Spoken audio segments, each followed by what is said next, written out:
Hello friends, it's been a while since I made a video, so I'm very excited to be back. So today I want to go through to get started with Ansible on Windows machine using WSL. Now we all know many people use virtual machines to run the Ansible, but honestly WSL is much better. It's faster and you don't need to run the whole separate system. And it works smoothly right inside your Windows, so you can save your time as well as your resource. So in this quick video, I'll be covering all the important stuff to install Ansible on Windows in step by step. So let's dive in.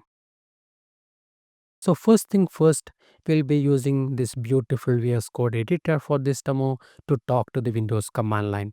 And all the deployment we will do through the command line.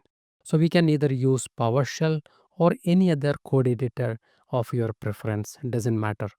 So I'm running Windows 11 machine. The first thing we need to do is to check we have the virtualization enabled. For that, we can run the WSL-status command. It throw an error if you don't have the virtual machine platform enabled to run the WSL. Also, we need the system BIOS enabled with the virtualization. So we can also check the whether we have any distribution already running on WSL with the WSL verbose command. So I don't have anything running on WSL, so I'm starting from scratch. All I have is enable the virtualizations on the BIOS settings. The cool thing we can do here is to enable all these features with a single command. It's pretty long. I'm going to mention that in the video description and you can copy paste it. It is a built-in command in Windows to enable the features and services. And this need an administrative right to run, so we'll be jumping into the PowerShell with admin right to run this command. And meanwhile, if you open the VS Code in admin mode, you can run the same command over there. So now we have the prerequisite done. So let's go to the next step where we need to update the kernel to the latest version. It usually takes a minute or so to finish the kernel update. And the default WSL version is 1 and we can switch to the latest version which is WSL 2. Now comes to the important part where we need to choose the right Linux flavor we want to install. So let's go to the marketplace of Linux distribution by running the WSL online command. It lists all the Linux distribution that are available for installing through the Microsoft Store. We can also avail a certain Linux flavor of your choice by using WSL import command. And if you prefer a different release or upgrade your installed distribution, you can do it through the Linux shell. So anyway, here we have all the distribution available with a different software release. So let's go ahead and deploy a standard Ubuntu distribution using WSL install command. So the initial deployment may take few minutes. So once it is loaded, it prompts for creating a user account and set the password for the first time. And this is in addition to the default root user. Now we have the Linux OS ready to access with the bash prompt. So after installing, you can always add more distribution or choose different release using similar install command. Alright, now we are inside WSL. Let's check the OS version we are running currently. So we got an Ubuntu release 24.04. Let's also update and upgrade the built-in packages to have the latest versions, which is the standard Linux command. And also check the Python version. Remember, Ansible run on top of Python. So it gives the latest versions of Pythons. We are running Python 3.12 as the Python interpreter. Now it's the time to install some of the Python related stuff. So first of all, we need to install some of the packages we need here. This may vary based on your requirements, but I'm just going with some basic packages.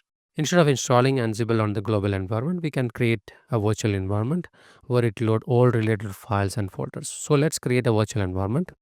We'll be calling as Ansible underscore VENV. Instead of virtual environment, we can use the Poetry or the UV, which is the latest one.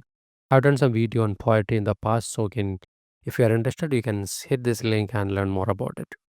So to verify the virtual environment has been created, let's activate it using the source command. So now we can see that we are inside newly created virtual environment. So whenever we run a virtual environment, we need to run this long command. To avoid this, we can use aliases. This will help us to shorten the command instead of remembering the full command. We can also create aliases inside Linux shell and save them. So again, one thing to remember, this particular aliases is created inside the bash shell. And if you are using some other terminal, we need to update that as well. So once we create it, we need to restart the shell to reload the bash configuration file. For the next time onwards, I just need to enter the letter V, which represents the virtual environment. Also, if you need, we can update the pip version if necessary. Next comes to the crux of this video where we need to install the Ansible community editions.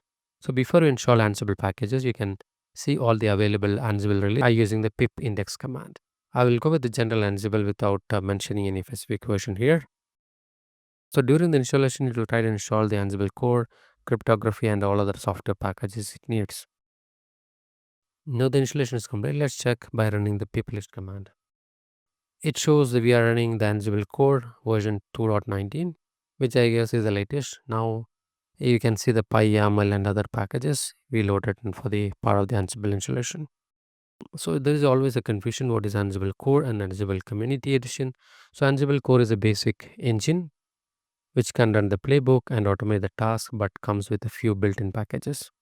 Whereas Ansible, which is known as Community Edition, is an off shelf solution which comes with all the common modules, plugins, and collections included, and we can start using it immediately without any extra step. Now let's familiarize some of the Ansible commands. We can run Ansible -version to check the versions. We are running Ansible core 2.19 and we don't have any configuration files set at this moment. We can show the collection path as well as the Python version we are running behind because Ansible is built on top of Python. Ansible dog is another important command to check the available modules. It gives a detailed documentation of Ansible modules and plugins right from the command line. Using this command, you can learn more about the modules, what parameters it accepts, and we can see some examples to write better playbook. You can also filter the docs to check the specific vendor modules. With the grep commands, we are trying to understand the available Cisco modules here. If you want to get a specific module, let's say we want to learn more about iOS configs. So that's pretty much I want to cover on this video. Again, thanks for watching and see you on the next one.